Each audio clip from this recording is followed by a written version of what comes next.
Greetings, people of the internet. This is Scott with CircWorks, and this is 100 Days of Making Comics. What is 100 Days of Making Comics? Well, it's where I put aside at least 30 minutes a day in my busy schedule, work or play or whatever I got going on, if it's, contract stuff for clients or whatever, or if I'm vacationing in Vegas, which I just did. I just came back from. But it's when I find time in the middle of all that to put 30 minutes into my own personal comic book project. Have you heard of my personal comic book project? You may have, but if you haven't, it's called Young and the Dead. This is the current issue, number 2. I'm working on 3 right now with this video series, but it's about kids versus zombies. It's kind of like a cross between Goonies and Night of the Living Dead. So that's kind of what I'm into, so I'm doing a book about that. And I'm getting further along. I had a chance to do a little more layouts on page 3 of the 3rd issue yesterday, and I'll probably wait to show something on that when I'm a little further along. So I'm going to talk about something different today. So yeah, like I said, I got back from Vegas last night. I'm a little tired. When I got back, I joined an Artcast. If you're not familiar with the Artcasters Network, there's a Facebook page and just a bunch of artists that do a lot of people doing the 100-day challenge like this, but also people that just do like streams of their art process or paintings and things they work on. There's a lot of really amazing like portrait artists and things like that. It's something that Jeff Lafferty started, and if you don't know Jeff Lafferty, you should probably follow him because he does amazing stuff. Amazing portrait work. He does all kinds of stuff, but I think right now he's concentrating a little more on portrait work and kind of like movie art paintings and prints and things. And one of the things that we were talking about on the Artcast, and I will also put a link to the Artcast, the video. It's just a Google Hangout. It goes kind of long. Sometimes it goes a couple hours or so. But if you are, drawing or something like that, if you want to have it on the background, there's really, we talked about a lot of different things and really some great information. So it might be something you want to check out if you're into this business of art, because we talk a lot about that. But anyway, one of the topics we brought up is maybe doing some kind of thing where we could pick one particular artist and everyone within sort of this extended network can share what they do and kind of help promote them. And because some people might know me but might not know some of the other people and vice versa. And that's the really cool thing about the internet, is just building these communities and being able to introduce other people to different artists and all that kind of thing. I want to put a link to Jeff Lafferty, and he puts stuff on up on eBay and sells his artwork on there, and he's, again, really amazing stuff. So I don't know if we ever came to a conclusion of what artists we were going to pick to kind of promote for this, and I don't know the time period, if we're promoting it for like a week or a day or what, but we did talk about Jeff, and he humbly was like, well, let's pick somebody else because a lot of people know about me because I started this thing, but we didn't really come to a conclusion, so I'm just going to try to promote Jeff a little bit here. Go check out the link to his eBay, page. I don't know if it's a page, or I'm not that familiar with eBay actually, but a lot of you guys are, I'm sure. So anyway, I'll put a link to that, and you can kind of see what he's got, what he's selling. He's got, I guess, prints and a really cool original art pieces, and I think they're, well, I guess it's a bidding thing, but I think you can probably get a really nice piece for not too expensive, as long as you understand the value of artwork. I mean, I think it's a very reasonable price for the quality that you're getting. Anyway, so I'll put a link to that. And so this one will have a lot of links, and you'll find them. If you're watching this on a different, like if you're watching this on Tumblr or you're watching this on Facebook or whatever, just go to the YouTube page and check out the comments, and you'll be able to see some of that stuff. So, but anyway, I did this Artcast.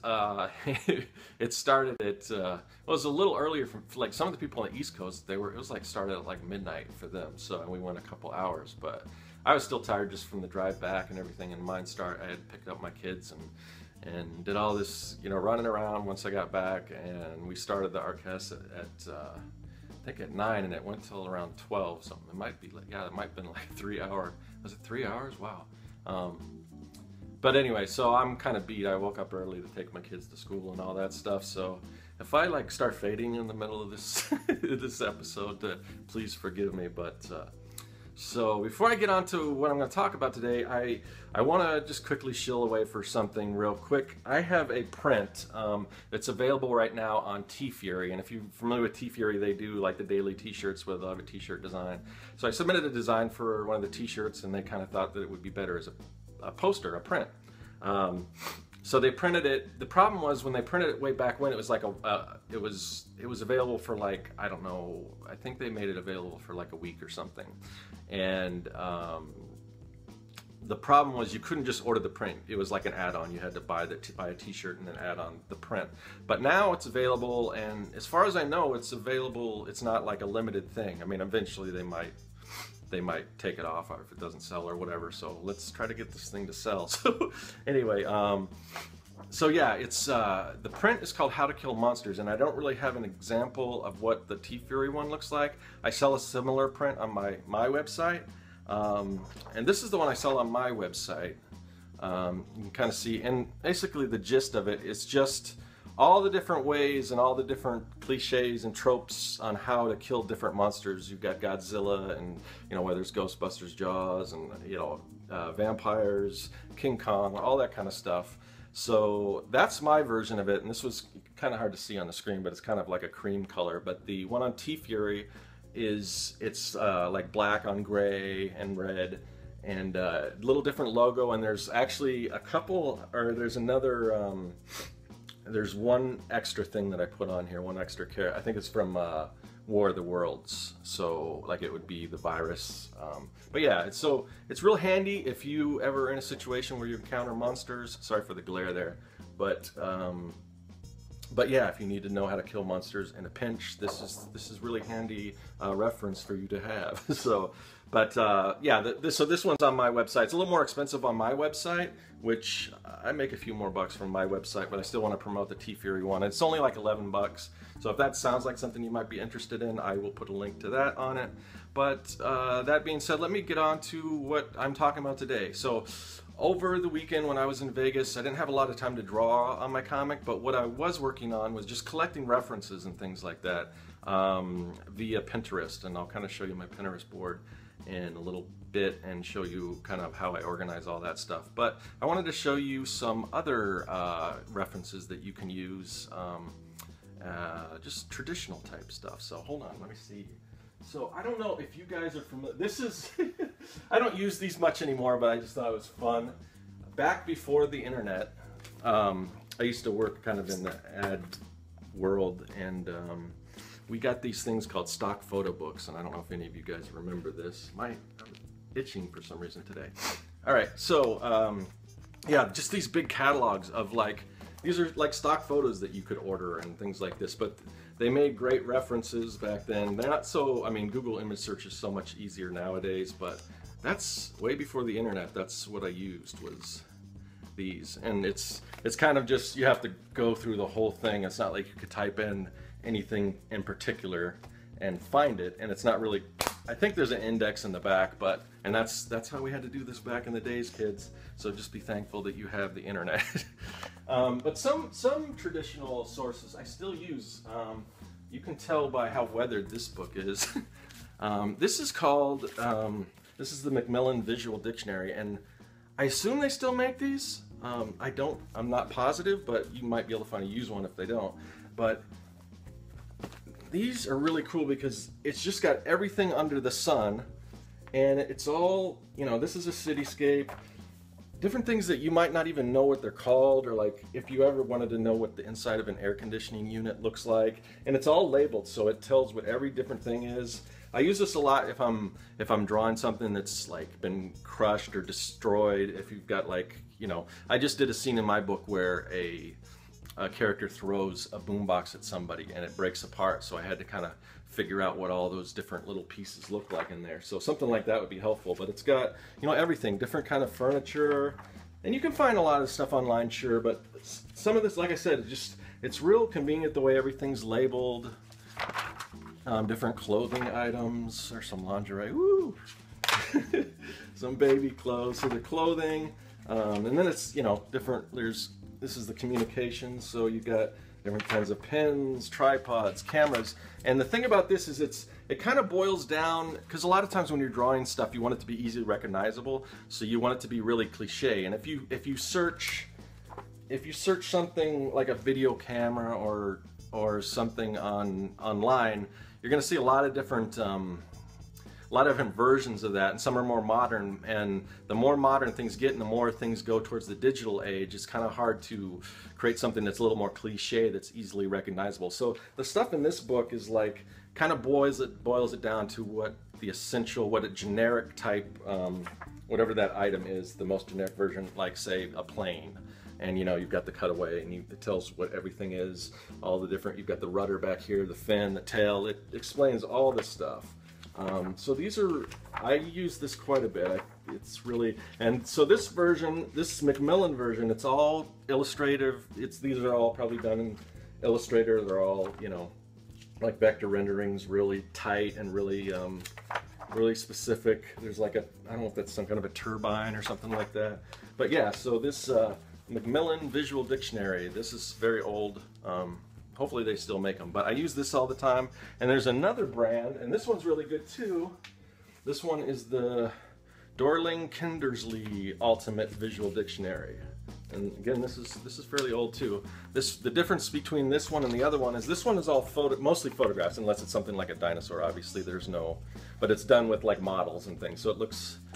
This one, if you want a little more of a photo-realistic version, you got different plants. Look at that old kind of dune buggy thing. A ship. I've used this for like a pirate ship or whatever. This is like a, I don't know, Colosseum or something. Different musical instruments if you need to know how to draw, stuff like that. So yeah, so as far as traditional references, those are some really cool, these visual dictionaries are great. I don't know what else I've got. And then I've got certain things that are a little more specific, like I'll buy books like this, Look of the Century. So it's got all kinds of like different fashion and different artwork from different time periods. So usually everything that I do is sort of a period type piece, so that's helpful for things like this. Yeah, I don't know what else. I mean, I've got tons of stuff like that, but those visual dictionaries are really helpful, so I just kind of wanted to show you those. And let me show you kind of what I've been doing with Pinterest and how I've been collecting some of my photos for that. So let's go over to my computer and we'll check that out. Okay, so here is my Pinterest board, and I don't know how many of you folks out there use Pinterest. I was kind of a late adopter to it, because in the beginning, you know, I was like, oh, Pinterest, that's just for like recipes and like baby shower decorations and things like that. But it can be for that. But it can be for whatever you want it to be. So I use it as a way to kind of catalog all my all my art references. I've got some boards like this one is just my stuff in particular. So I've got this board that's just all my different artwork that I create. And then I've got some that are like, this one's just geeky stuff. So it's all kind of geek stuff that I like, and you know, some of these are just for fun. But then I've got ones like character design. So different artists that I dig, or different character design ideas. I've got all that. I've got creatures, villains, robots. Of course, I'm big into robots. So I've got all these different kinds of robots that I can use for reference, or just because I dig them. Costume design.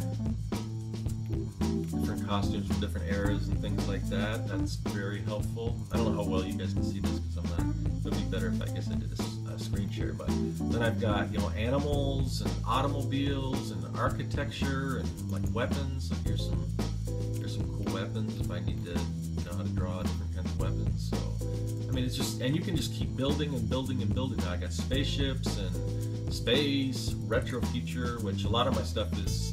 I like all these old style. Old, like from the 50s, and these what sci-fi looked like back then. I really dig that kind of stuff. So I've got that. yeah, you know, everything, cycles, military vehicle, trains, ships, boats, aircrafts, effects, so these are like explosions and things like that, vintage posters, and then I've got some other things that I'm into, graphic design, packaging. Okay, sorry about that. I guess if somebody calls me on my phone, it just interrupts my video. I wish it didn't do that. I'm sure there's a setting on the phone where I can stop it from doing that, but anyway, so I was a little distracted there as a call tried to come through.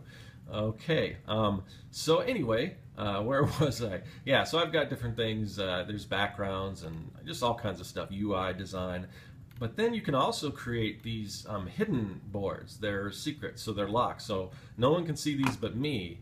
And that's good for if you're working on client stuff or whatever. So in there, I've got, even though it's secret, I'm going to show it with you guys because you're so cool. But yeah, so this is what I was saving for. This is some of the research I was just collecting while I was away on vacation via my phone. So this is my Young and the Dead board, and it's just a lot of stuff from the 80s. I've got scenes that take place in arcades, so I've got like, can you see that? Like different arcades, old stereos, of course. Hold on. Tang, this little Merlin thing that I don't know if you guys remember. I forgot totally about this red thing right here. You got Simon, but different things, because these are different stuff like this I put in the background of my pages, like if it's in a kid's room or something, some 80s style. You got Adam Ant there, and some Gumby, and oh, this is cool. This I just put this little, I don't know if I'll do anything with this Winnebago, but I actually had that toy. I loved it. It was a little Tonka Winnebago. I love that toy, and I forgot about it. Forgot I even had it. But and oh, here, so these clackers, I don't know if you remember these things if you grew up in the 80s, but they were these two giant marbles that were attached to a string, and you kind of clacked them together, but they were like lethal, so I thought that would be a good weapon for like the kids to use against the zombies. And a lot of bikes and stuff, because there's a few scenes where I've got bikes, and they're the Spooky Dokies, and then there's another scene that takes place in a garage. So I've got just a lot of different garage pictures because I want to have different tools and things in there. So and then Trans Am, there's a scene with the Trans Am, so I've got some different angles of the Trans Am. I was thinking another cool reference that I can do, and you can, I guess I'm sure there's 3D models and stuff like that you could find for these things. I don't really have a 3D program, but I was thinking about just getting like a Hot Wheel or a Matchbox car of an old Trans Am and kind of using that for turnarounds and stuff for when I draw that. But then there's the kind of the boom box that I use in a girl's room for one of the pages. So anyway, so yeah, that's how I use Pinterest. So if you aren't using it, I used to do all my photo reference on like Google, just Google image search, which is great, but you can get a lot deeper with this, because once you find what you're looking for, then you can find people that have different boards, and you can get really specific, and it's not just the average, like the most popular pictures of a certain thing, which you kind of run into with Google image search, and then everything, everyone's reference is going to look the same, but you can get pretty deep with this. And it just seems to get more specific, so I really like using Pinterest for my reference. So until something even better comes along, I'm sure something will eventually, because something always does. Yeah, this is what I'm using, so cool. All right, so yeah, that's it for today. This one was kind of a long one, but that's cool because the ones I did over the weekend were a little shorter, so I like to kind of break it up a little bit, have a little more content this time. So this is episode, I guess, 49, so I'm trying to think. I'd like to do something cool for episode 50 since I'll be halfway there, so we'll see we'll see what I come up with for episode 50. I'm trying to think of something kind of cool, I don't know. But anyway, so that's it for today. Hopefully you enjoyed it. Hopefully it was informative and you got something out of it. Again, check out the links on the YouTube page. I want you to follow Jeff Lafferty and check out the Artcasters thing. And if you are interested in that Monsters print, there'll be a link to that and whatever else. So yeah, go to the YouTube page, check out the comments. Check out the comment section, and feel free to like this video if you like it. Or if you just want to do me a solid, you can do that. Or, follow me if you're not already subscribed to my channel. Yeah, I'm trying to build this up, and And I've got some big plans, and I've been talking about this for a while. It's slow going other than just the 100 days, but I want to start doing some other videos as well. So hopefully I'll get a chance to do something like that. With any luck, maybe this week. I don't know. I want to do some drawing videos and things like that. So anyway, that's it for today. I'll see you guys tomorrow for day 50. That is all.